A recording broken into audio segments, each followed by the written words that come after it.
वक्रतुंड महाकाय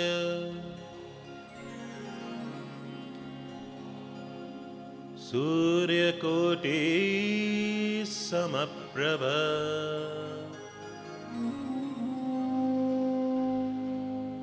निर्विघ्नं कुरु मे देव सर्वकार्येषु सर्वदा।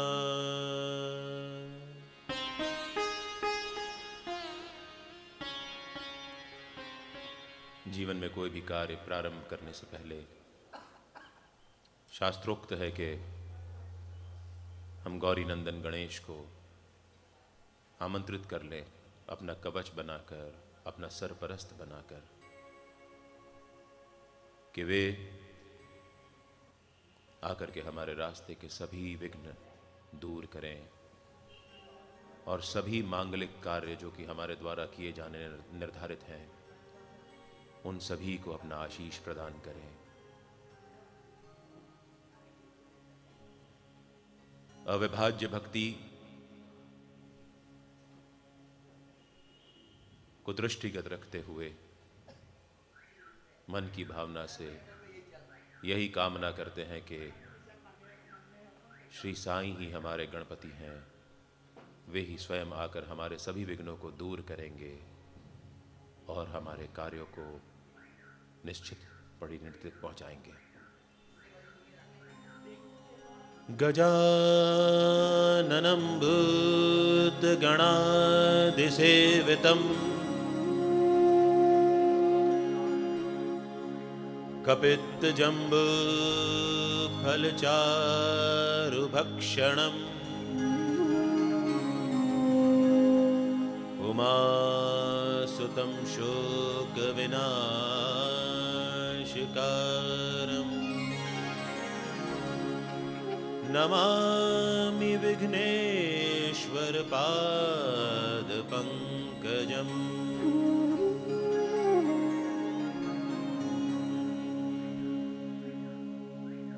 श्वेतवर्णी महामाई मां सरस्वती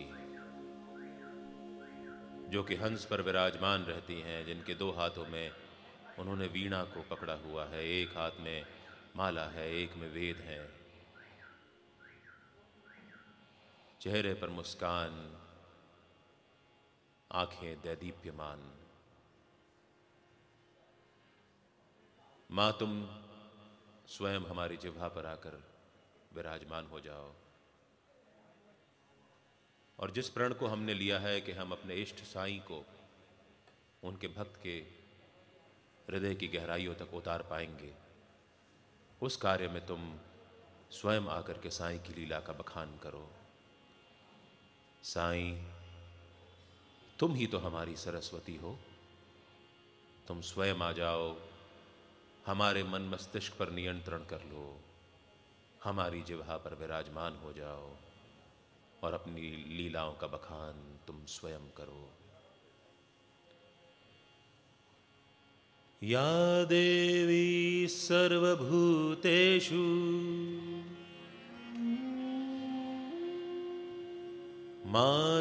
मातृरूपेण संस्थिता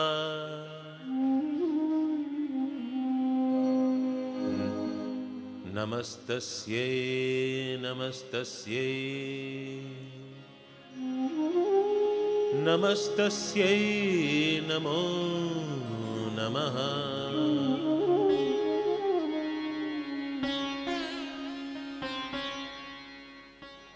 इस सृष्टि के बनने के बाद इसको चलायमान रखने वाले भगवान विष्णु, जो शंख चक्र गदा और पद्म से सुशोभित हैं, उनसे निवेदन है कि जैसा उन्होंने अपने वायदे में कहा है कि मैं वैकुंठ में निवास नहीं करता हूं, मैं योगियों के हृदय में निवास नहीं करता हूं, मैं तो वहीं निवास करता हूं जहां मेरे भक्त मेरा नाम लेते हैं।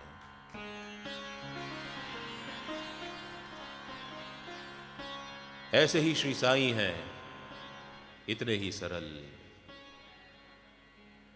कि हमने उनका नाम ले लिया, और ले क्या लिया, हमने सिर्फ उनका नाम सोच लिया तो वे स्वयं आकर के हमारे हृदय की गहराइयों में उतर जाएंगे।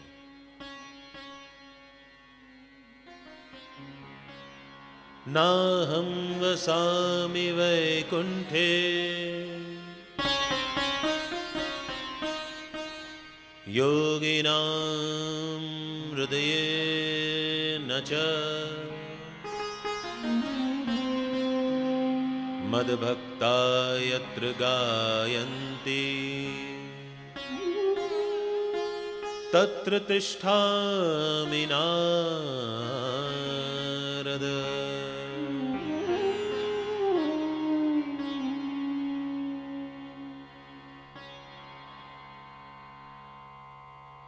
विराट स्वरूप जब श्री कृष्ण ने लेकर के अर्जुन को दिव्य ज्ञान दिया,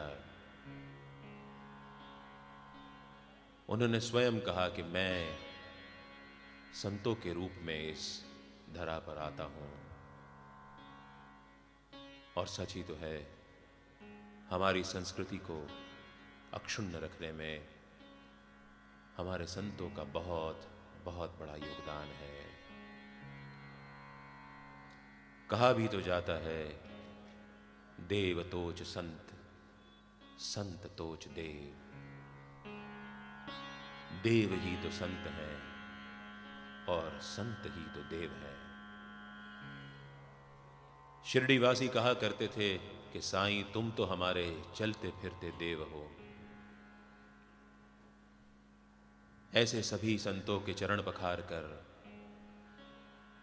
हम ये भाव अपने मन में लाते हैं कि श्री साईं अमृत कथा के माध्यम से साईं का हर एक भक्त, उसका हृदय निर्मल हो जाए, वो सुखी हो जाए।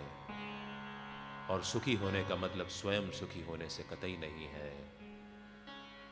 सुखी होने का मतलब दूसरों को सुख देने से है। सर्वे भवन्तु सुखिनः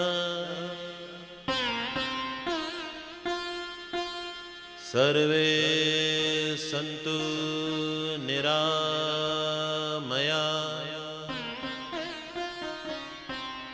सर्वे भद्राणि पश्यन्तु मा कश्चित् दुःख भाग भवेत्।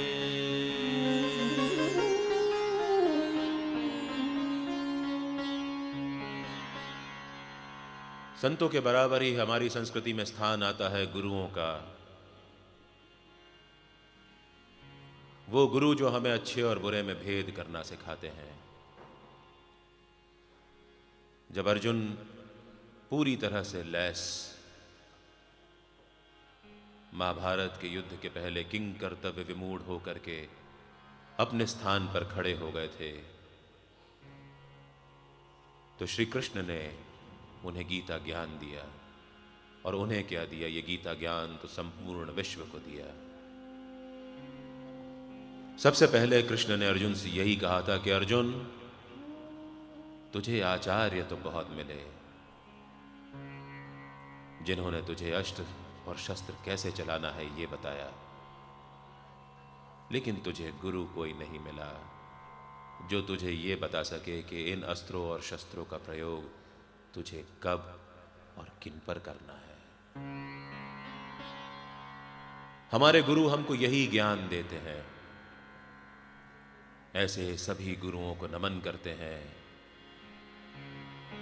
और समर्थ सच्चिदानंद सद्गुरु श्री साईनाथ महाराज के दर्शन हम अपने सभी गुरुओं में करते हैं। गुरुर्ब्रह्मा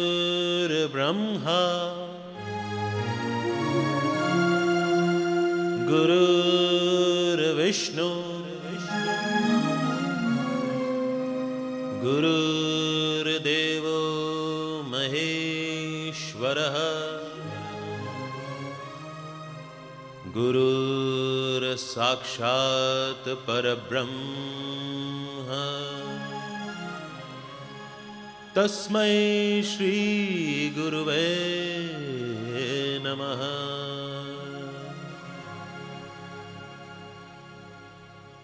और संतों और गुरुओं के जैसे ही पावन और पूजनीय होते हैं हमारे सभी रिश्तेदार नातेदार।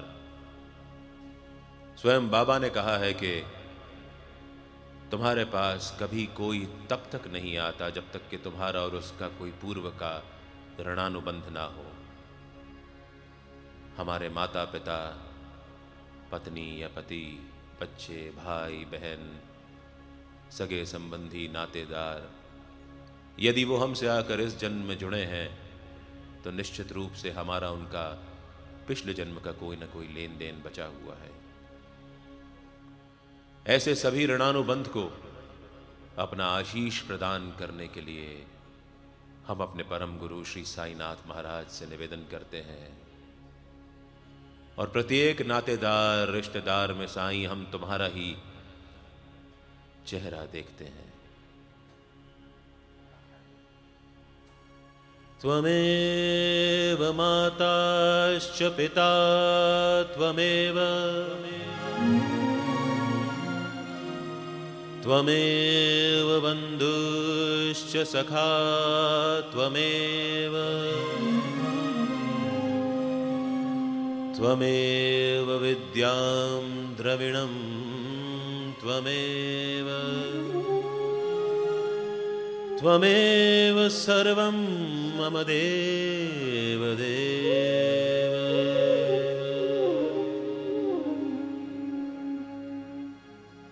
साईनाथ, ये हमारा जो भी प्रायोजन है, ये जो भी हमारा प्रयास है, इसमें हम कोई कर्तापन नहीं लाते। हमें पता है कि तेरी रजा के बिना हम एक सांस भी नहीं ले सकते। साईं, ये संपूर्ण प्रयास सब तेरा ही है और तेरे ही चरणों में हम इसको अर्पित करते हैं। हम में कर्तापन का भाव कतई ना आने देना, क्योंकि असली कर्ता और नियंता तो तुम ही हो। मेरा मुझ में कुछ नहीं,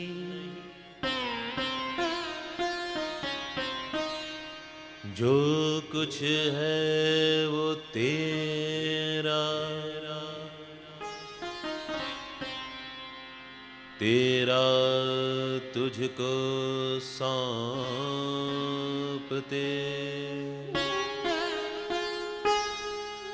क्या लागे है मेरा।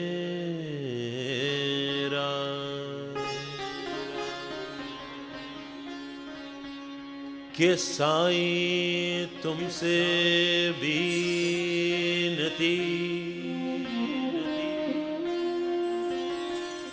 दोनों साथ रख, प्राण रखे तो लाज रख, लाज बिन प्राण ना रख।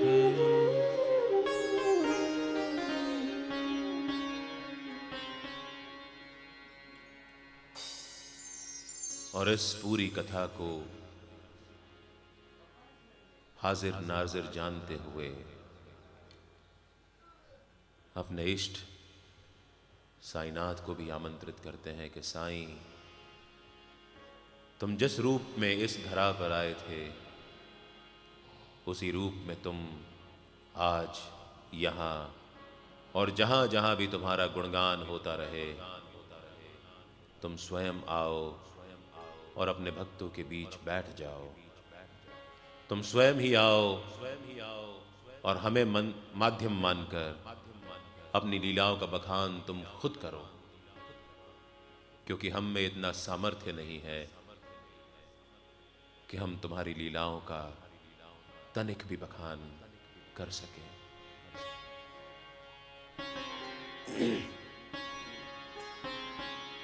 अनंत कोटि ब्रह्मांड नायक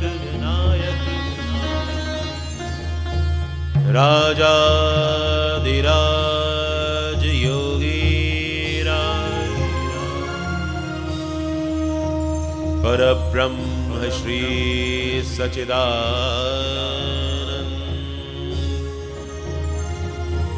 सद्गुरु श्री साईनाथ महाराज।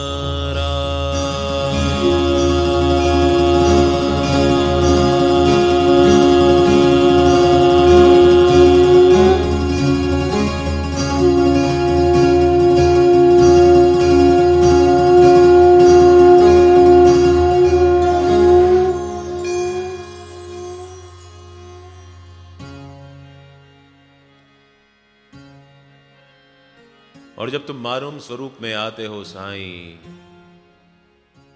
तो हमारा और तुम्हारा एक नाता बन जाता है।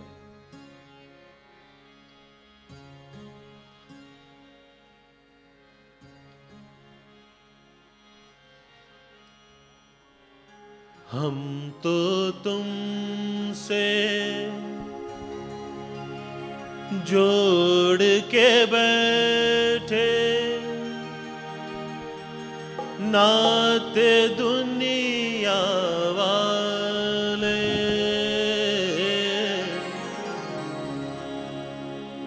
हम तो तुमसे जोड़ के बैठे, नाते दुनिया वाले, रूप विराट दिखा कर तुमने मन अचरज में डाले, रूप विराट दिखा कर तुमने मन अचरज में डाले। साईनाथ हमें फिर दिखला दो वही सहज रूप सुखकारा। ओम जय साईनाथ, जय साईनाथ, आदिनंत तुम्हारा, तुम्हें श्रद्धा नमन हमारा, तुम्हें श्रद्धा नमन हमारा।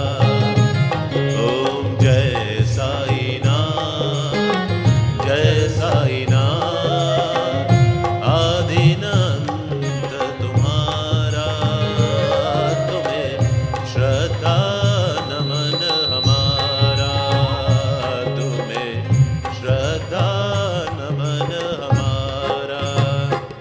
धरती पर रह कर प्रभु तुमने, धरती पर रह कर साईं तुमने गद अंबर तक विस्तारा।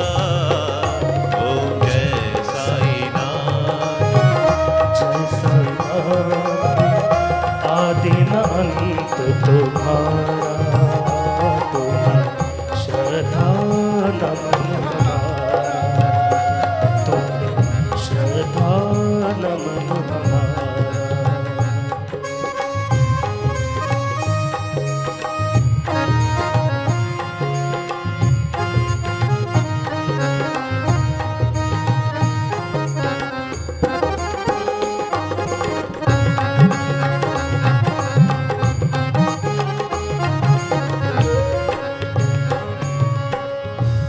ईश्वरीय आलोक लिए प्रभु मानव रूप धरे हो।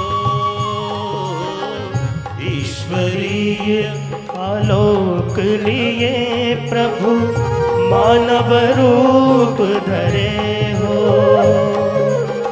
चमत्कार ही चमत्कार से तुम संपूर्ण भरे हो।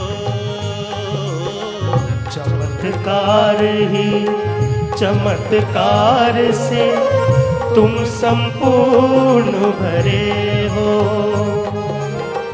चमत्कार ही चमत्कार से तुम संपूर्ण भरे हो। सौभाग्य जुड़े तब दर्शन का, सौभाग्य मिले सुखकारा। ओ जय साईनाथ, जय साईनाथ, आदिनाथ तुम्हारा। तुम्हें श्रद्धा नमन हमारा, तुम्हें श्रद्धा नमन हमारा।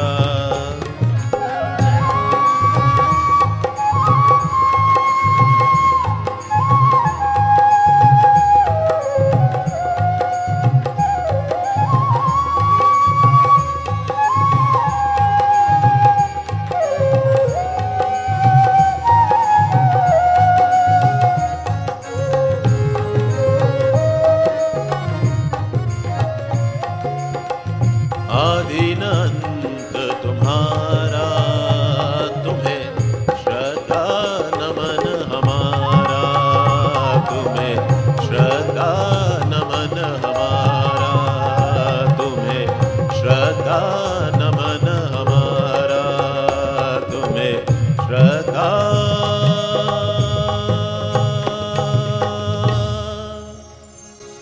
नमन हमारा।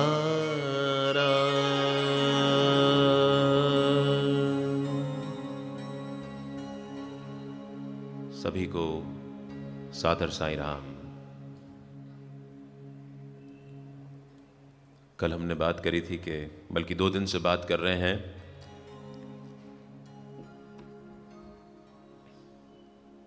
मंगलाचरण की और उसकी उपयोगिता की। 2 दिन से मंगलाचरण की उपयोगिता हम बता रहे हैं कि जिसमें सुनने वालों का फायदा होता है। मंगलाचरण से बोलने वाले का भी कोई स्वार्थ जुड़ा रहता है। इस गद्दी पर बैठना, चाहे वो साईं कृपा से ही क्यों ना हो, उसके बारे में सोचते ही और यहां पर बैठ करके इनकी कृपा से ही जो बोलने की प्रेरणा मिलती है, उसके बारे में सोच सोच करके जब हम यहां पीछे खड़े होते हैं तो हाथ पैर ठंडे से हो रहे होते हैं और दिल धड़क रहा सा होता है, नब्ज भी बढ़ जाती है। मंच पर आकर के सबसे पहले अपने परम गुरु के दर्शन कर प्रार्थना करते हैं और फिर यहां बैठते हैं, मंगलाचरण करते हैं और अपने आप को समेटने की कोशिश करते हैं उस मंगलाचरण के दौरान। क्योंकि किसी भी देव की महिमा का बखान करना वो इतना मुश्किल होता है कि स्वयं देव भी अपनी महिमा का बखान नहीं कर सकते। हम तो बहुत बहुत छोटे लोग हैं।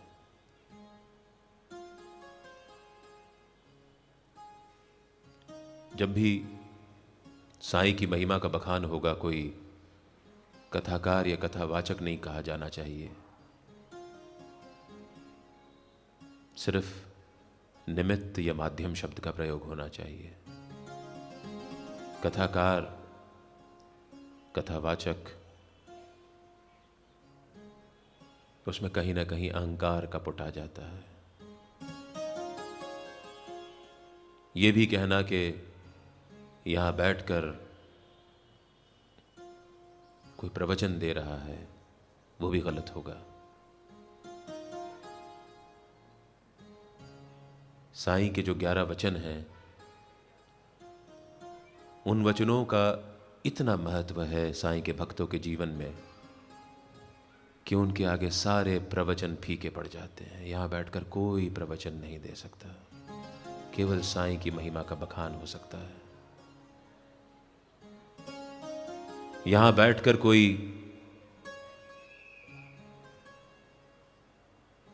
उपदेश नहीं दे सकता, क्योंकि साईं जो है वो उपदेश का विषय नहीं है। साईं उपचार का विषय है। ये कथा किसी उपदेश के रूप में आपको नहीं दी जा रही है, न मैं उपदेश देने लायक हूं। साईं जो मुझे प्रेरणा देते हैं, मैं आपके सामने बोल देता हूं। मैं सोच के कुछ और आता हूं, यहां मुझसे वो बुलवा कुछ और लेते हैं।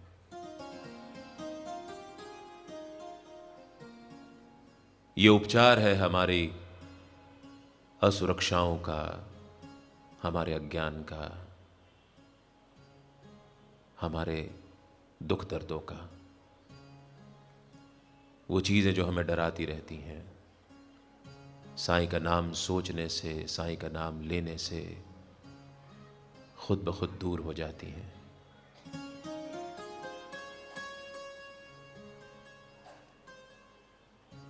साईं जो है वो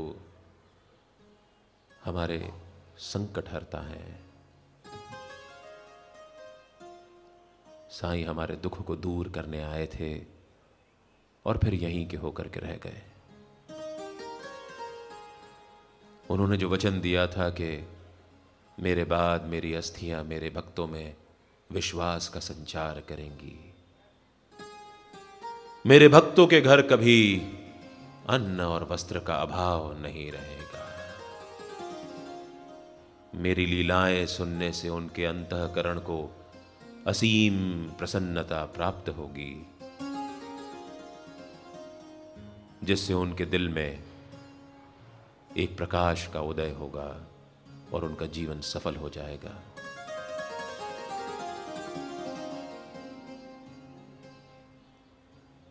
साईं जब नहीं थे तो भी थे, जब थे तो थे ही, और अब जब वो नहीं हैं तो भी हैं। He is omnipresent, सर्वव्यापक, omnipotent, सर्वशक्तिमान, omniscient, सर्वज्ञाता। और आदमी सर्वज्ञाता तब बन सकता है जब उसके अंदर दूसरों के लिए जगह हो। जब तक हमारे अंदर हमारा खुद का मैं रहता है, तब तक हम किसी और के लिए जगह नहीं देते हैं। साईं को इस मैं से बहुत चिढ़ थी।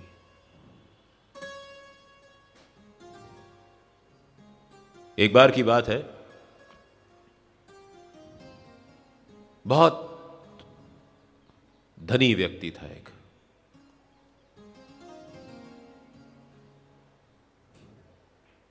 और धनी व्यक्ति आमतौर पे पैसा जोड़ने के बड़े शौकीन होते हैं। और अंग्रेजी में एक कहावत है कि अ पेनी सेव्ड इज पेनी अर्न्ड, यानी जो पैसा आप बचा लेते हैं वो आपकी कमाई है। ऐसे ही ये सज्जन थे, कोपरगांव के स्टेशन पर उतरे और इन्होंने एक तांगे वाले से मोलभाव किया कि मुझे शिरडी जाना है और जाकर के बाबा से ब्रह्म ज्ञान लेकर के वापस आना है, कितने पैसे लोगे?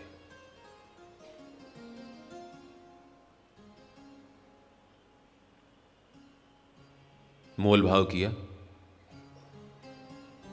और जैसे हम लोग करते हैं ना कि ऑटो वाले से बात कर लेते हैं, रुकना, वहां 5 मिनट रुकना है फिर वापस आना है। वो कहता है 60 रुपए, नहीं कहते, हम कहते हैं 50। 55 में सौदा तय हो जाता है। ऐसा ही इन सज्जन ने किया था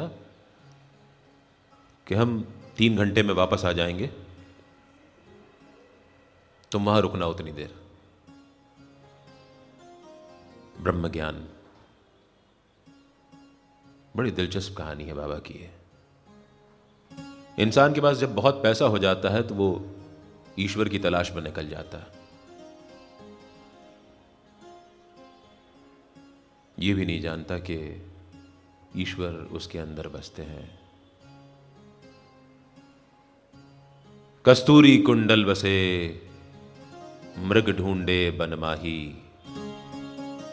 ऐसे घटी घटी राम है दुनिया देखे नहीं। कस्तूरी जो है मृग की नाभि में बसी रहती है, लेकिन उसकी खुशबू उसे इतना पागल बना देती है कि वो उसको ढूंढने के लिए जंगल जंगल भागता फिरता है। ऐसे ही राम हैं जो घट घट में बसे हुए हैं, ऐसे ही हमारे साईं हैं जो घट घट में बसे हुए हैं। दुनिया देखे नहीं, हम देख नहीं पाते उनको।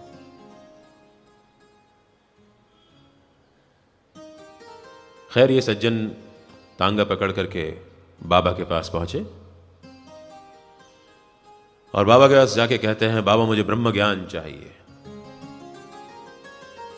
बाबा जानते तो सब है, लेकिन दिखाते ऐसा है कि जैसे वो कुछ नहीं जानते। बाबा खुश, एकदम खुश। वाह, तू पहला ऐसा आया है जो ब्रह्म ज्ञान चाहता है। मेरे पास तो हर कोई कुछ ना कुछ मांगने आता है, तूने तो सर्वोच्च चीज मांग ली। अच्छा, थोड़ी देर बैठो, अभी तुमको थोड़ी देर में ब्रह्म ज्ञान देते हैं।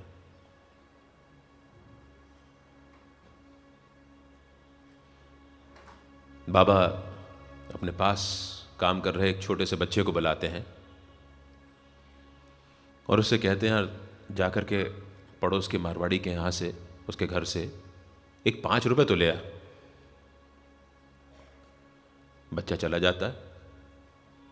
बाबा को पता है कि मारवाड़ी तो घर पे है ही नहीं, घर पे ताला लगा हुआ है। थोड़ी देर में बच्चा वापस आता है, कहता बाबा उसके घर तो ताला लगा हुआ है। बाबा फिर किसी और जगह उसको भेज देते हैं, वहां से भी वापस आता है। फिर तीसरी जगह चले भेज देते हैं उसको, तो बड़ी देर तक वो आता ही नहीं है। अब यहां सेठ जी का जो है वो ब्लड प्रेशर बढ़ रहा था कि तांगे वाले से 3 घंटे की बात करी थी, ब्रह्म ज्ञान मिला नहीं, वो पैसे बढ़ा के लेगा, वेटिंग चार्ज। क्या करें? बाबा से कहते, बाबा देर है क्या ब्रह्म ज्ञान में? बाबा कहते हैं, सेठ तू ब्रह्म ज्ञान लेने आया है और तू ये भी नहीं समझा कि मैंने उसको 5 रुपए लेने क्यों भेजा है? बोले नहीं बाबा, सेठ तेरी जेब में 5 के 50 गुना रुपए पड़े हुए हैं। तू अगर चाहता तो वो 5 रुपए तू मुझे वैसे ही दे देता,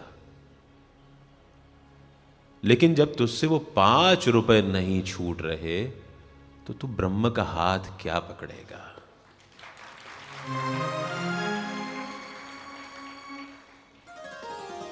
और फिर क्या होता है कि वहां जो बैठे हुए दूसरे भक्त हैं, उनके सामने वो सेठ निकाल करके पैसे गिनते हैं तो पता चला कि 10-10 के 25 नोट थे, पूरे 250 रुपए अंदर थे। बाबा को किस भक्त की जेब में कितने पैसे पड़े हैं वो भी ख्याल रहता है।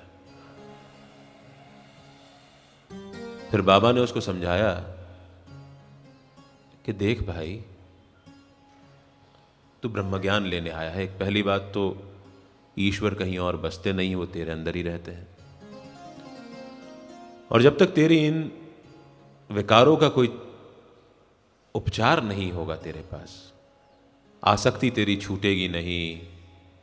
बाबा आसक्ति, अनासक्ति और विरक्ति, इन तीनों चीज़ों में बहुत फर्क समझते थे, और उनके भक्त होने के नाते हमको भी इन चीज़ों का अर्थ समझ में आना चाहिए। आसक्ति यानी हम लोग जब किसी चीज़ में पूरी तरह डूबे रहते हैं, ममता का भाव रहता है। ममता यानी ममत्व, मेरे तुम।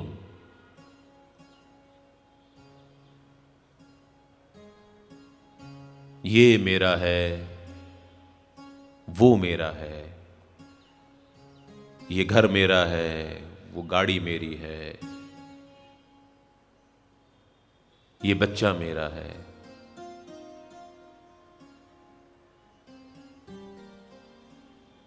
ये ममता का भाव है। और जब तक ममता का भाव रहेगा हमें प्रसन्नता नहीं मिलेगी, हमें दुख ज्यादा मिलेंगे, क्योंकि जिन चीज से हम जुड़ करके रहना चाहते हैं उसका स्वभाव है कि वो चीज खत्म हो जाने वाली है। जिस चीज में भी हम मोह रख रहे हैं उस चीज का बेसिक नेचर, मूल स्वभाव यह है कि वो नाशवान है, उसे खत्म होना है। और ममता का भाव अगर जुड़ा है और उससे हमारा संतोष, उससे हमारी खुशी जुड़ी है, तो उस चीज के नाश होते ही वो भाव खत्म हो जाएगा। बाबा कहते थे कि अनासक्ति रखो, विरक्ति नहीं कहते थे, आप समझिएगा। अनासक्ति रखो, ये मेरा है, लेकिन जितना ये मेरा है इससे ज्यादा मैं इसका हूं। इस चीज की देखभाल मुझे करनी है। बच्चा मेरा है तो वो मुझे उसकी देखभाल करनी है, उस पर मेरा अधिकार नहीं बन जाता, उसका मुझ पर अधिकार बन जाता है।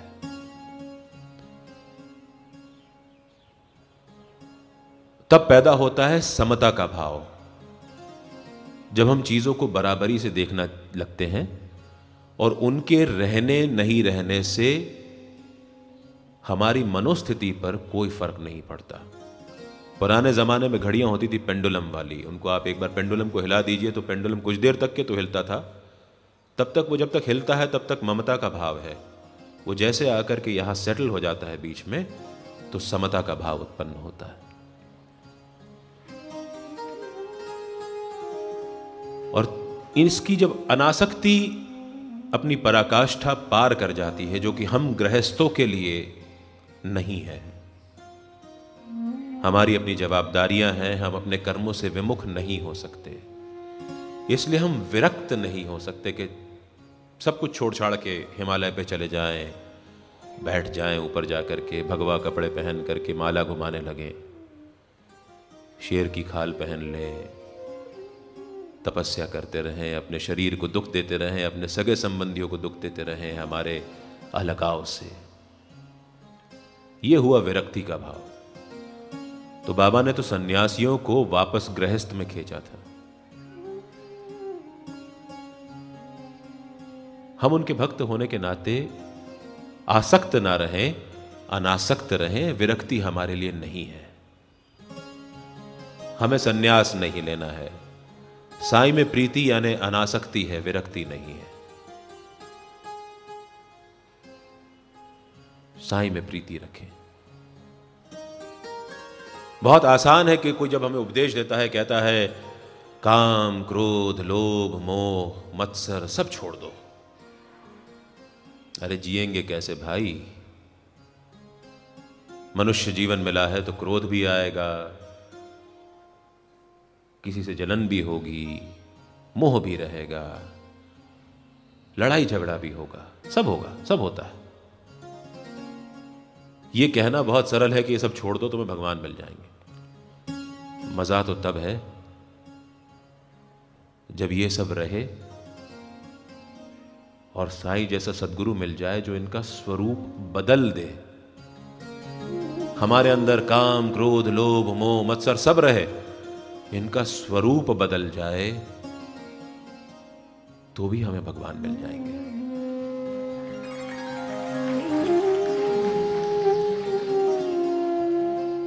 जहां तक काम का प्रश्न है, शास्त्रोक्त जो दिया हुआ है उसके अनुसार आचरण करना चाहिए। क्रोध भी आना चाहिए, लेकिन क्रोध आना चाहिए अपनी कमजोरियों पर।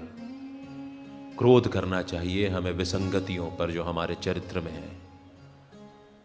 क्रोध किसी और पर नहीं, क्रोध अपने पर। क्रोध रहना चाहिए, स्वरूप बदलना चाहिए। मैंने आपको पहले दिन भी कहा था कि साईं किसी चीज को खत्म नहीं करते हैं। साईं इज अ रिफॉर्मिस्ट, बदलाव करते हैं हमारे अंदर। क्रोध है, क्रोध का रूप बदल देंगे वो। साईं में भक्ति होती जैसे बढ़ती जाएगी आपकी, आप दूसरों पे क्रोध छोड़ करके खुद पे करने लगेंगे। क्रोध रहेगा, क्रोध जाएगा नहीं, लेकिन नेगेटिव क्रोध की जगह वो पॉजिटिव क्रोध बन जाएगा। लोभ, लोभ रखो, उतना रखो कि जिसमें आपका परिवार, आपका काम, आपका व्यवसाय सफर ना करे। और यदि लोभ बढ़ता है तो उस बढ़े हुए लोभ को प्रभु नाम में लगा दो। प्रभु नाम का जितना लोभ रखोगे उतना तुम बढ़ते जाओगे, साईं साईं बोलते जाओगे।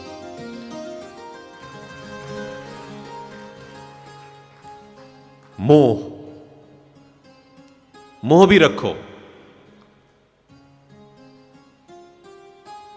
हर उस चीज में जिसमें तुम्हें मोह है, सब में मोह रखो।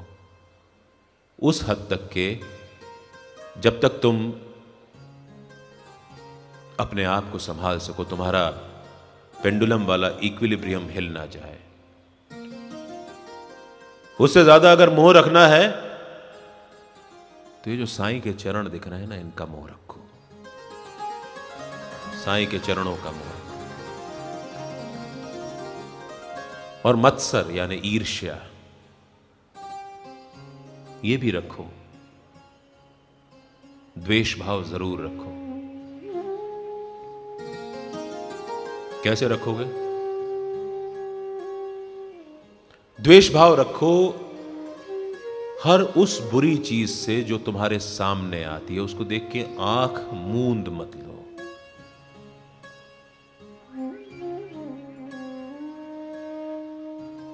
यदि रिश्वत देना जरूरी है, उसके बिना काम नहीं होना, तो उसको अगर रोक नहीं सकते हो तो उसे आदत मत बना लो। कहीं ना कहीं उसका प्रतिरोध करना सीखो। यदि हम स्वयं रिश्वत लेते हैं, आजकल तो ऐसा हो गया कि कुछ लोग नॉनवेज नहीं ले खाते हैं लेकिन रिश्वत खाते हैं, वो सात्विक भोजन हो गया उनके लिए।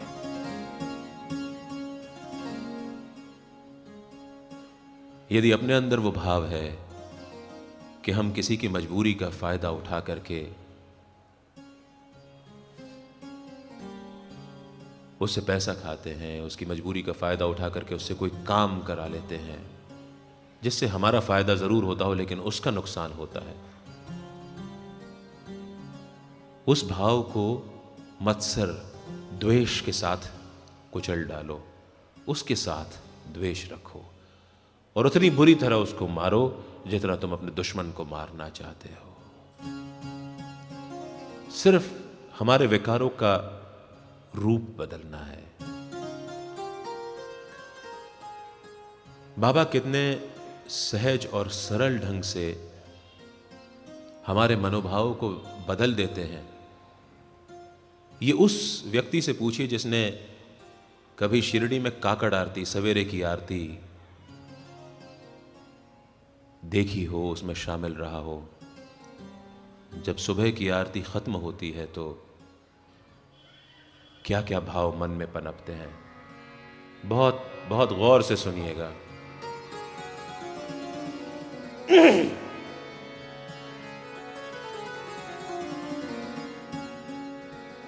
शिरडी में जो महसूस किया, लो आज उसे दोहराता हूँ। शायद तुम समझो आखिर क्यों मैं साईं के गुण गाता हूँ।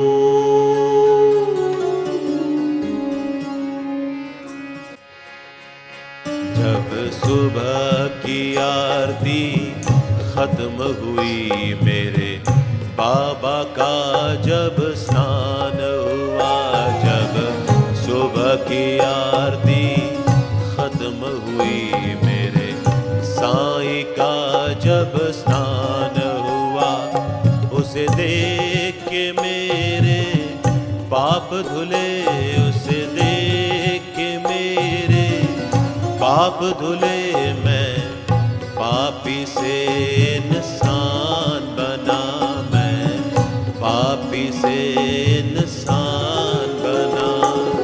ओम साईं, ओम साईं, ओम साईं, ओम साईं।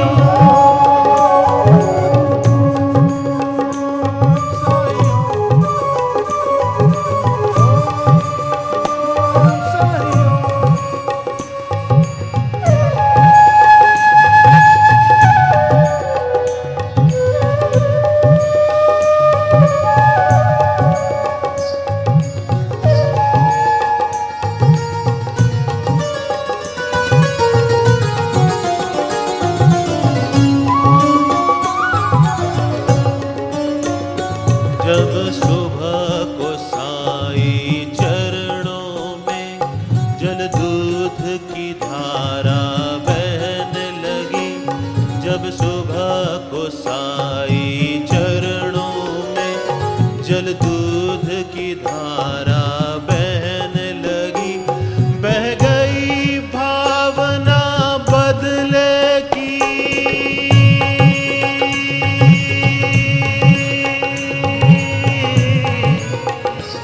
बह गई भावना बदले की, मैंने दुश्मन को भी मुआफ किया, मैंने दुश्मन को भी मुआफ किया, मैंने दुश्मन को भी मुआफ किया। ओम साईं, ओम साईं, ओम साईं, ओम साईं।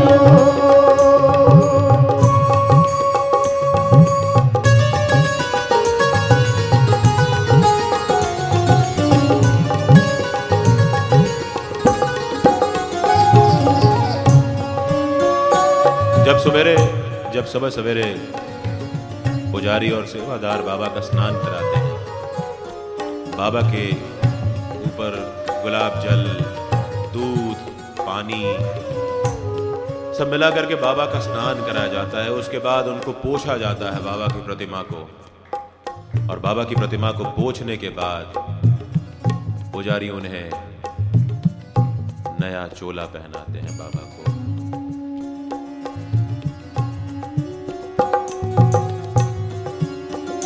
जब सुबह सवेरे पहनाई साईं को चादर पुजारी ने, जब सुबह सवेरे पहनाई साईं को चादर पुजारी ने, मैंने सारे चोले फेंक दिए,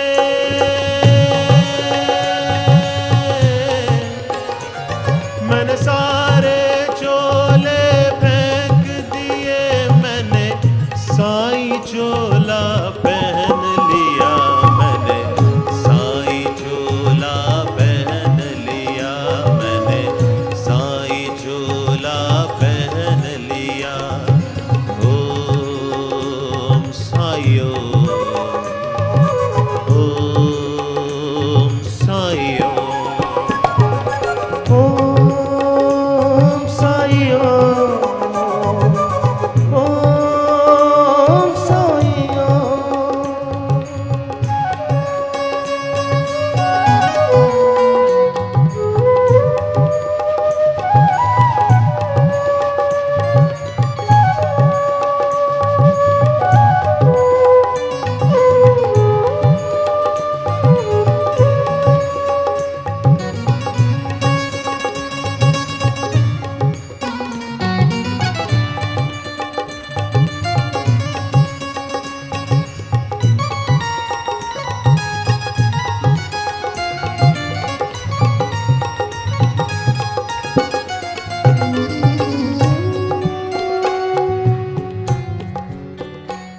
जब सुबह सवेरे पहनाया साईं को मुकुट पुजारी ने। साईं को मुकुट पहनाते हैं, एक छोटी सी आरती होती है शिरडी माज़े पंढरपुर, उसके पहले बाबा को मुकुट पहनाया जाता है। तब जो वो दृश्य देखता है उसके दिल पे क्या होता है, उसके दिल पे क्या असर होता है। जब सुबह सवेरे पहनाया साईं को मुकुट पुजारी ने।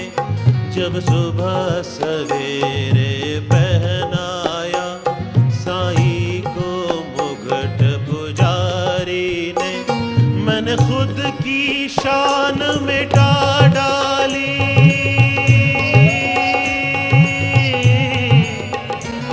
मैंने खुद की शान मिटा डाली। मैं अंदर अंदर मुक्त हुआ, मैं अंदर अंदर मुक्त हुआ। ओम साईं, ओम साईं, ओम साईं, ओम साईं।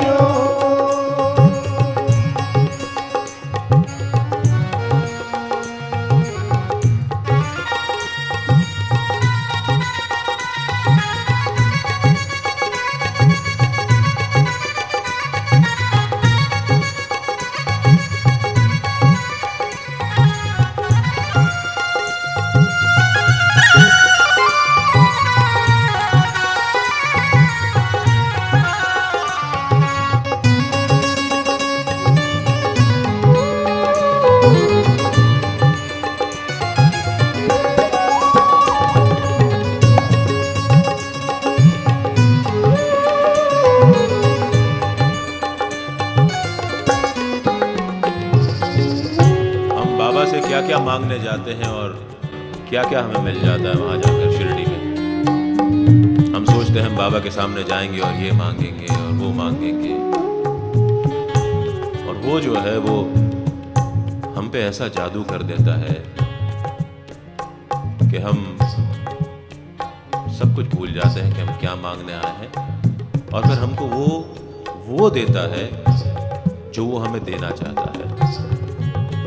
बाबा के ऊपर फिर चारों ओर से फूलों की वर्षा होती है साईं पर।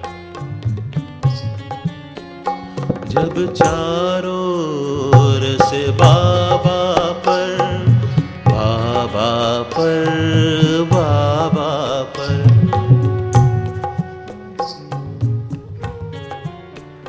जब चारों ओर से बाबा पर फूलों की वर्षा होने लगी, जाने क्यों मेरी आँखों से आंसुओं की वर्षा होने लगी।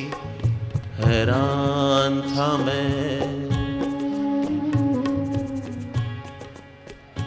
हैरान था मैं, साईं ने मुझे क्या सोच के माला माल किया।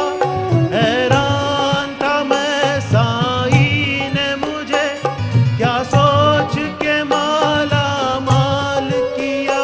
मैं क्या क्या मांगने आया था, बिन मांगे क्या क्या पा बैठा, बिन मांगे क्या क्या पा बैठा। ओम साईं, ओम साईं, ओम साईं, ओम साईं।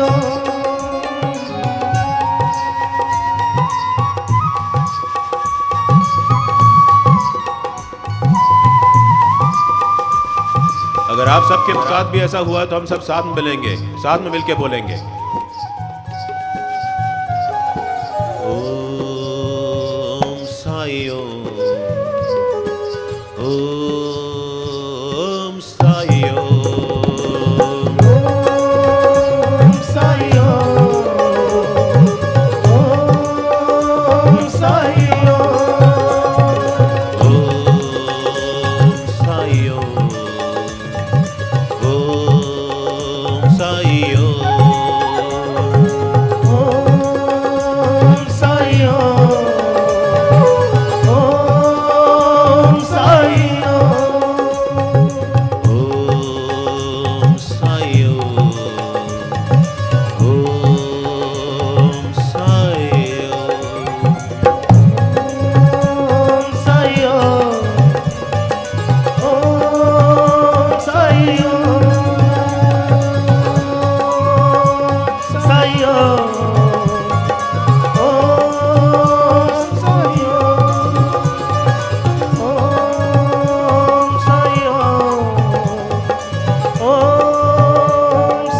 1908 के बाद जब बाबा की ख्याति बढ़ने लगी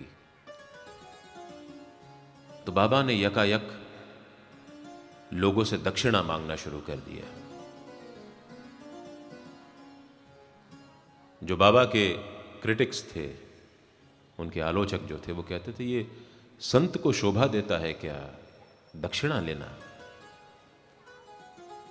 लेकिन उन सब की बात वहां जाकर निष्फल हो जाती थी जहां पर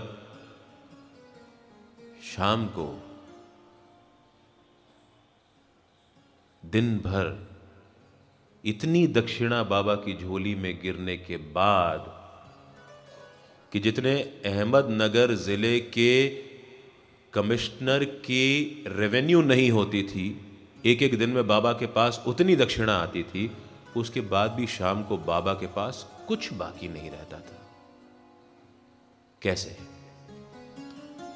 इसी बात की गुत्थी सुलझाने और बाबा पे टैक्स लगाने इनकम टैक्स ऑफिसर्स भी शिरडी पहुंचे। उन्होंने कई दिन तक वहां डेरा डाले रहे और देखते रहे कि बाबा जो पैसा आता है उसका करते क्या है। दिन भर में कई बार हजारों हजारों लाखों लाखों रुपए दक्षिणा बाबा के पास आ जाती थी, लेकिन शाम को तो उनके पास कुछ नहीं रहता था। कभी वो तात्या को दे देते, कभी लक्ष्मीबाई को दे देते। लक्ष्मीबाई को तो रोज वो 4 रुपए देते थे उस दिन, उन दिनों। तात्या को तो कई 100 रुपए इकट्ठे दे दिया करते थे। उनके बहुत सारे छोटे छोटे और भक्त थे, लक्ष्मण बाला शिंपी, भागोजी शिंदे, इन सबको बाबा दिल खोल के देते थे। जिनके पास ज्यादा है वो बाबा को चढ़ा करके जाते थे, जिनके पास कम होता था बाबा उनको दे दिया करते थे। खुद सामने से मांगते थे बाबा, लेकिन यह जरूरी नहीं है कि सबसे मांगते हो। कई बार नहीं भी मांगते थे। कई बार किसी भक्त की अनिच्छा उनको पहले से पता चल जाए तो नहीं मांगते थे। काका महाजनी के जो सेठ थे, गुजराती ठक्कर भाई थे। काका महाजनी तो बाबा के परम भक्त थे, लेकिन उनके सेठ थोड़े विचित्र खोपड़ी के थे। उन सेठ को बाबा एक बार अपनी तरफ खींच लिया उनको। काका महाजनी के साथ उनके सेठ वहां गए। बड़े अनुत्सुक से थे। किसी भक्त ने वहां पर मुनक्के चढ़ाए। महाजनी जी को उनके सेठ के साथ मुनक्के दिए गए। उनके सेठ को बीज वाले मुनक्के कतई अच्छे नहीं लगते थे और उन्होंने बाबा का टेस्ट लेने की सोची। देखिए, दक्षिणा की कहानी है, पहले उसमें टेस्ट आता है, फिर उसमें आगे दक्षिणा की बात भी आती है। उन्होंने कहा बाबा अगर अंतर्यामी है तो उनको पता होना चाहिए कि मुझे बीज वाले मुनक्के अच्छे नहीं लगते। तो बाबा ने मुझे बीज वाले मुनक्के क्यों दिए? बाबा वहां सब पढ़ रहे थे। उन्होंने बुलाया अपने सेवक को, कहा कि जाओ मुनक्के और दो, बहुत बहुत बचे हैं, भक्तों को बांट दो। सेठ को आश्चर्य, अब की बार जो मुनक्के मिले उनमें बीज नहीं थे। उन्होंने फिर एक और टेस्ट लेने की सोची। अपने मन में सोचा कि अपने पास और मुनक्के बाबा के पास रखे हुए हैं, अगर बाबा सच में अंतर्यामी है तो अब की बार जो मुनक्कों का डिस्ट्रीब्यूशन है, जो उसका वितरण है, वो काका साहब से शुरू होना चाहिए। और लो, वही हुआ, काका साहब से ही वितरण शुरू हुआ। अब बाबा ने कहा और क्या मांगते हो? बाबा भी मनी मन उससे बात कर रहे थे। खैर, सेठ बाबा के चरणों में गिर पड़ा और जो वहां आने को इच्छुक नहीं था, दक्षिणा देने की बात तो दूर थी, उसने बाबा के चरणों में दक्षिणा भी रख दी। ऐसी एक और कहानी है काका महाजनी के दोस्त की।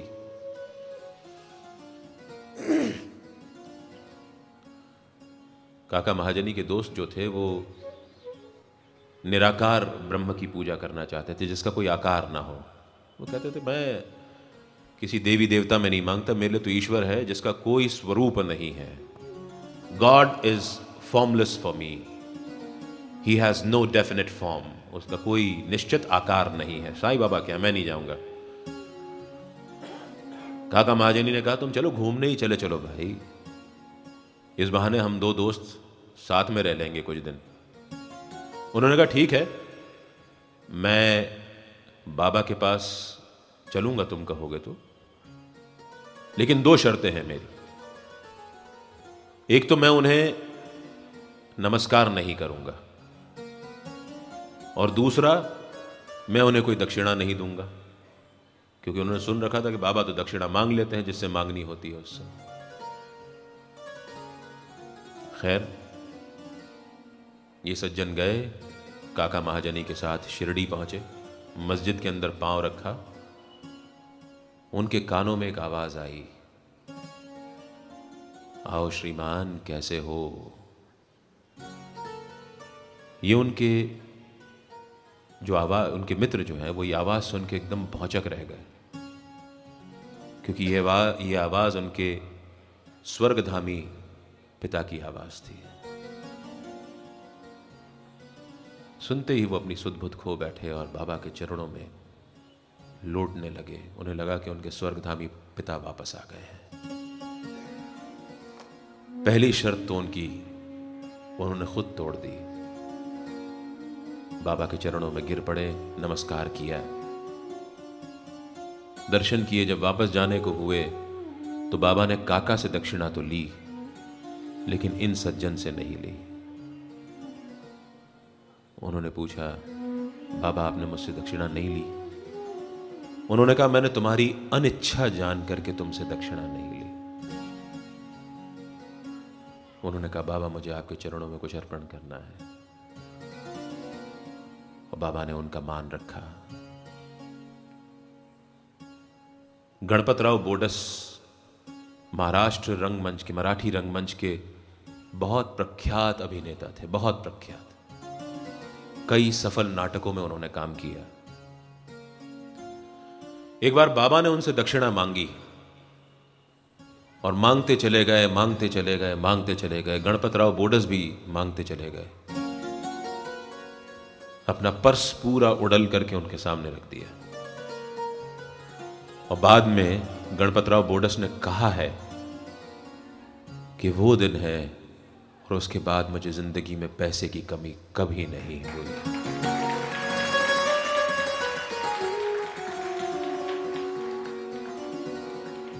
हमारे शास्त्रों में कहा गया है कि किसी संत के या राजा के दर्शन करने हो तो स्वर्ण मुद्रा जरूरी है होना। बाबा संत भी थे, राजाधिराज भी थे, और वो ये कहते थे कि मैं ये दक्षिणा नहीं मांग रहा हूं, ये जो मस्जिद माई है ना, ये अपना कर्ज मांग रही है वापस। और मैं कर्ज लेकर के जब मैं तुमसे बंध जाऊंगा, जब मैं तुम्हारे ऋणानुबंध में आ जाऊंगा, तो मैं तुम्हें इसका 10 गुना लौटाऊंगा। बाबा करते हैं ये, वो जितना लेते हैं उसका कई कई कई गुना लौटा देते हैं।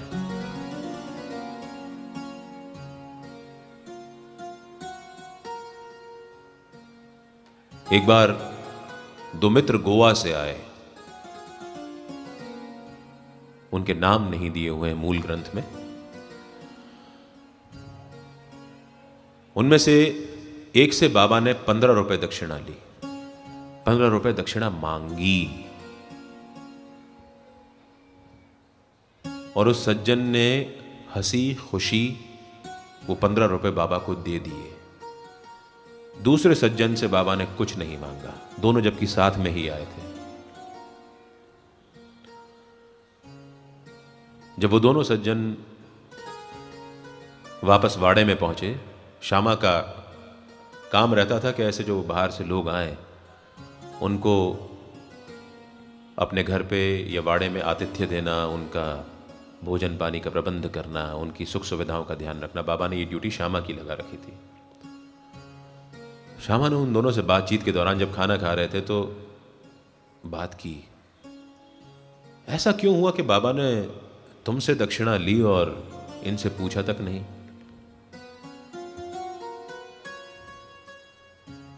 तो वो जो सज्जन जिन्होंने 15 रुपए दक्षिणा दी थी, उन्होंने बिल्कुल रूंधे हुए गले से कहा कि नहीं, मैं कुछ अपने देव को अर्पण करना भूल गया था, उन्होंने आज मुझसे ले लिया। बहुत साल पहले जब मैं बेरोजगार था तो मैंने अपने इष्ट भगवान दत्तात्रेय को यह वचन दिया था कि यदि मेरी नौकरी लग गई तो मैं अपने पहले महीने की पगार तुमको अर्पण करूंगा। बोले मेरी नौकरी लग गई, बढ़ते बढ़ते मेरी तनख्वाह 300 रुपए हो गई है, लेकिन मैं दत्तात्रेय महाराज को 15 रुपए देना भूल गया था। बाबा ने आज मुझसे वो पैसे लेकर के मेरा ऋण उतार दिया है।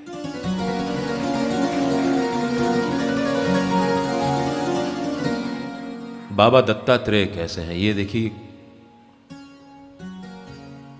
सामंजस्य देखिए कैसे होता है चीजों का। दत्तात्रेय भगवान, जिनमें भगवान ब्रह्मा विष्णु और महेश तीनों समाहित हैं, जिनके साथ 4 श्वान हैं, कुत्ते।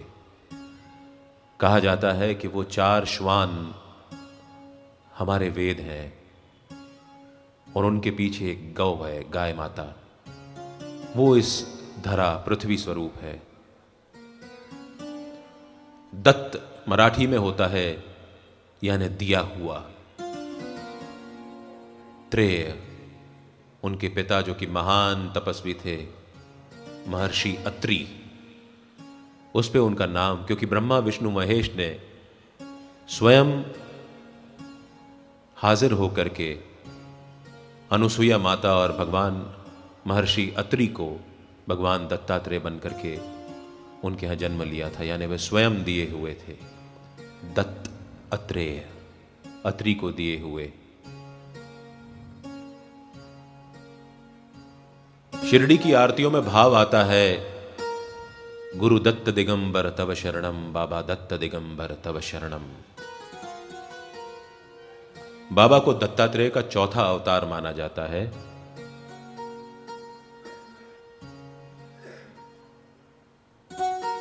और बाबा ने ब्रह्मा विष्णु महेश अलग अलग समय पर अलग अलग रूपों में दर्शन दिए, और कहते हैं श्यामा को तो उन्होंने स्वयं दत्तात्रेय बनकर के दर्शन दिए थे। एक और समानता दोनों में आती है। भगवान दत्तात्रेय के पास अनुपम यौगिक क्रियाएं करने का सामर्थ्य था। दुनिया के सबसे बड़े, अब तक के इस ब्रह्मांड के सबसे बड़ी योगी के रूप में भगवान दत्तात्रेय का ही नाम लिया जाता है।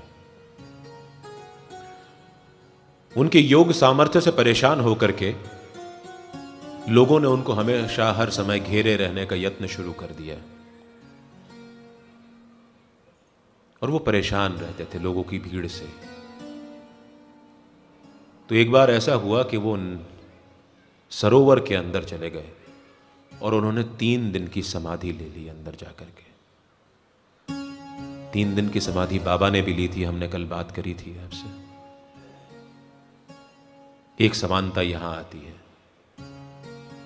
जब वो बाहर आए भगवान दत्तात्रेय सरोवर से, तो देखा लोगों की भीड़ यथावत, क्योंकि लोगों को तो विश्वास था कि ये तो इनकी लीला है। वो फिर सरोवर के अंदर गए और अपने हाथ में सुरा और सुंदरी लेकर के बाहर आए। अब लोगों ने कहा इसका तो चरित्र भ्रष्ट हो गया है। भगवान दत्तात्रेय तो जो चाहते थे वही हुआ। लोगों ने उनको छोड़ दिया और फिर वो पूर्ण रूपेण दिगंबर होकर के जंगल जंगल विचरण करते और लोगों के दुख तकलीफ दूर करते। बाबा से पहले अक्कलकोट के समर्थ स्वामी नरसिंह सरस्वती, और उनके पहले एक और अवतार, इस तरह से चौथे अवतार बाबा माने जाते हैं। एक बार नाना साहब चांदोरकर भी,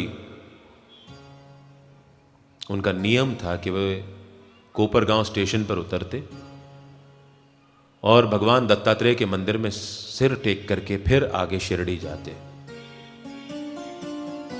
एक बार वो थोड़े से लहूलुहान होकर के शिरडी पहुंच गए। कपड़े यहां से फटे हुए, कहीं कहीं कांटे चुभे हुए, और देखा वहां तो बाबा नाराज, बाबा उनसे बात नहीं कर रहे थे।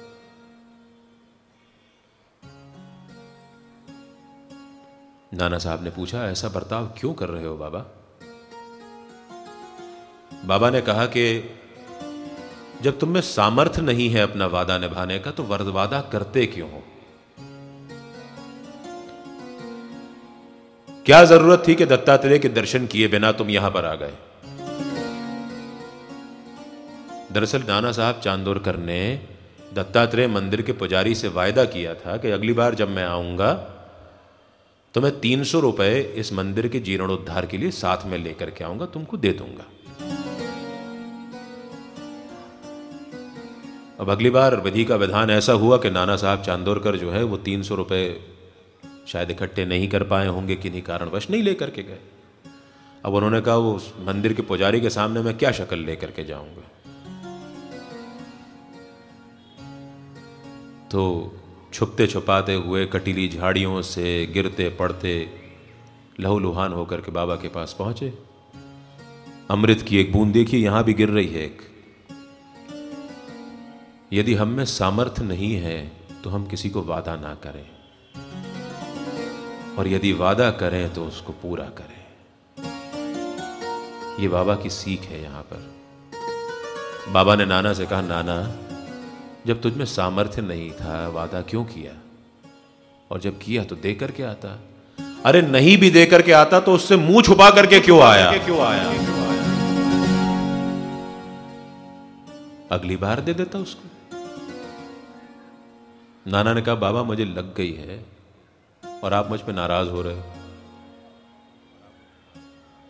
तो बाबा ने कहा, अब की बार तो बहुत छोटा सा दंड दिया है तुझे मैंने, अगली बार ज्यादा दूंगा।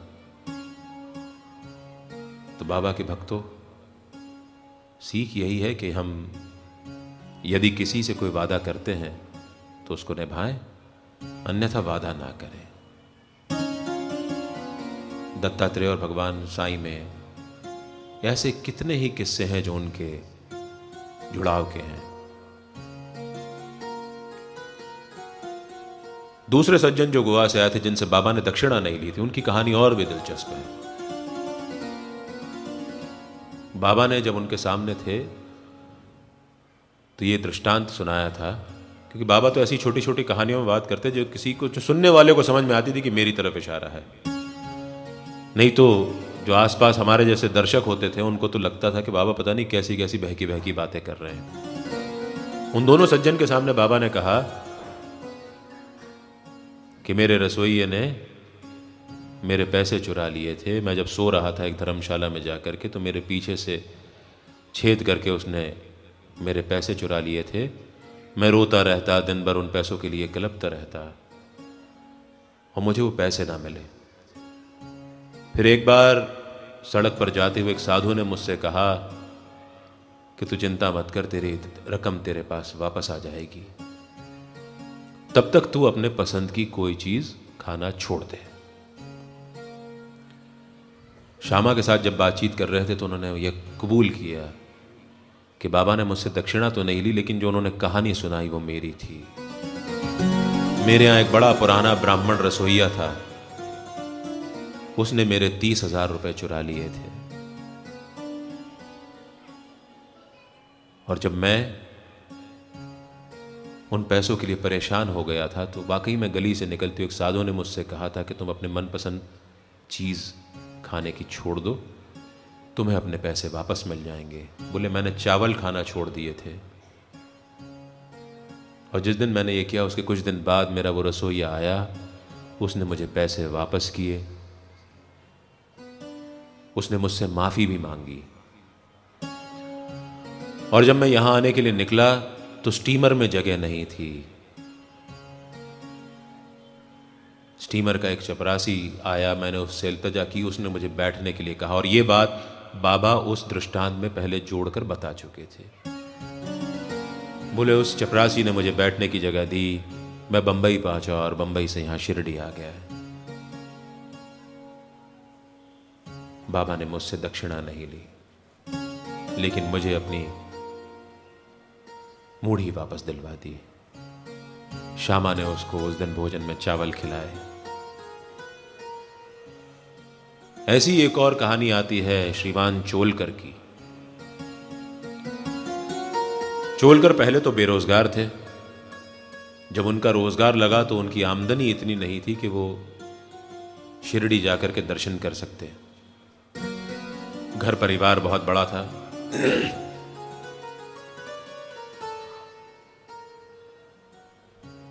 बाबा से इल्तिजा की कि बाबा मुझे शिरडी बुला लो, और जब तक मैं तुम्हारे दर्शन नहीं करूंगा मैं चाय में शक्कर नहीं पीऊंगा, मैं फीकी चाय पीऊंगा। उन्होंने एक एक चम्मच के शक्कर के पैसे जोड़ करके उतना पैसा जुटा लिया कि वो शिरडी जा सके।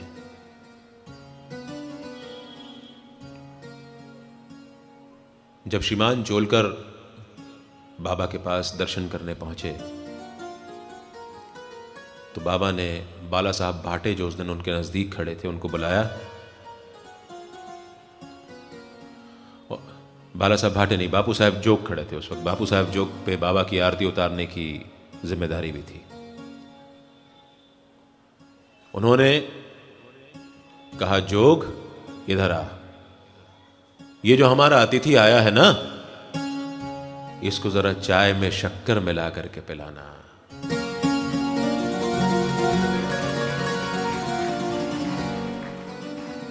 कितनी ही लीलाएं हैं बाबा की, कितनी ही बातें। अन्न के बारे में बाबा ने बहुत विलक्षण सीख दी है, बहुत विलक्षण सीख दी है।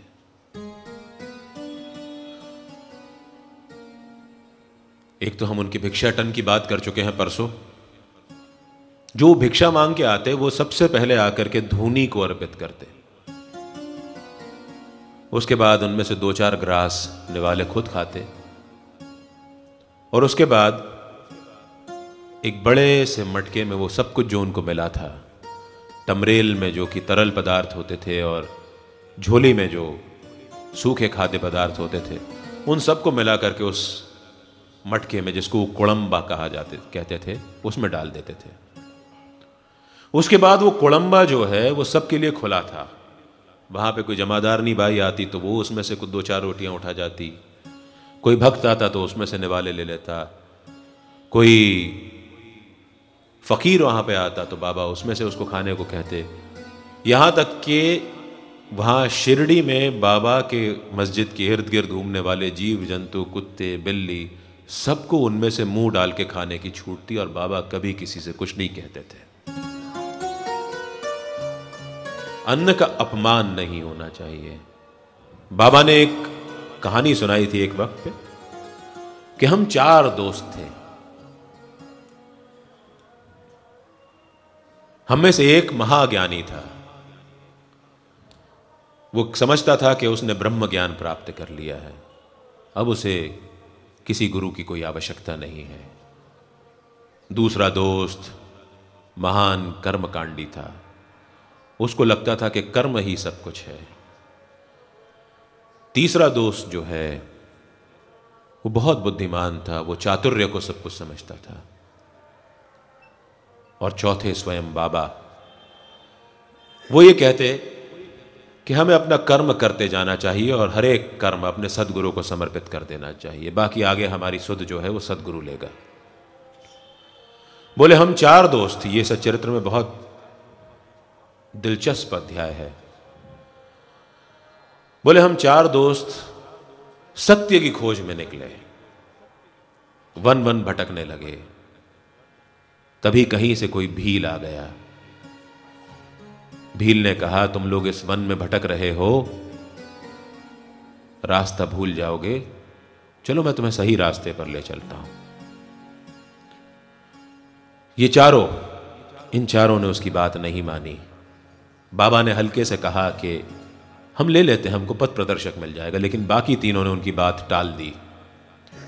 ये चारों भटकने लगे, भूख से प्यास से बेहाल हो गए। वो भील कुछ दूर जाने के बाद फिर मिला।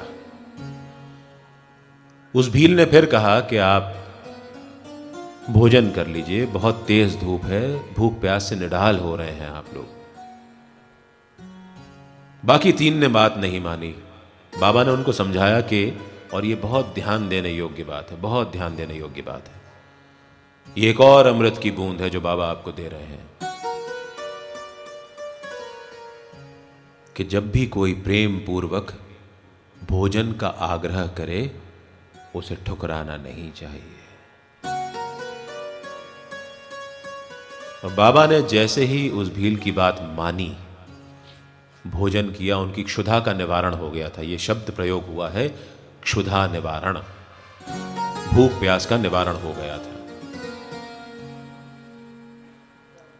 तो बाबा का कहना है कि अचानक सदगुरु प्रकट हुए। उन्होंने मुझसे कहा, चल मैं तुझे ज्ञान देता हूं। वो तीन तो भटक रहे थे, वो कहां चले गए किसी को नहीं पता। चौथे बाबा को, बाबा के उनके खुद के शब्दों में, मेरे सदगुरु मुझे ले गए पकड़ के, उन्होंने मुझे रस्सी से उल्टा बांध के लटका दिया एक कुएं के ऊपर, इतना दूर पानी से कि मेरा मुंह वहां तक ना पहुंच सके, और इतना पास भी नहीं कि मेरे हाथ से मैं पानी पी सकूं। 4-5 घंटे उनको उनके गुरु ने इस तरह लटका करके रखा। देखिए, ये सारी बातें बहुत सांकेतिक हैं। ये कतई हमको नहीं समझना चाहिए कि ऐसा कोई भील मिला होगा या किसी ने बाबा को वाकई में ऐसा उल्टा लटका दिया होगा। ये बाबा का कहना है हम सबको कि हम सबकी भक्ति की, निष्ठा की, विश्वास की, आस्था की परीक्षा होती है। हम सबके विश्वास और निष्ठा की परीक्षा वो लेता है, और ऐसे मौकों पर हमको हिम्मत नहीं हारनी चाहिए। सच्चरित्र में लिखा है कि 4-5 घंटे कुएं के बाहर ऊपर लटके रहना कोई साधारण काम नहीं था।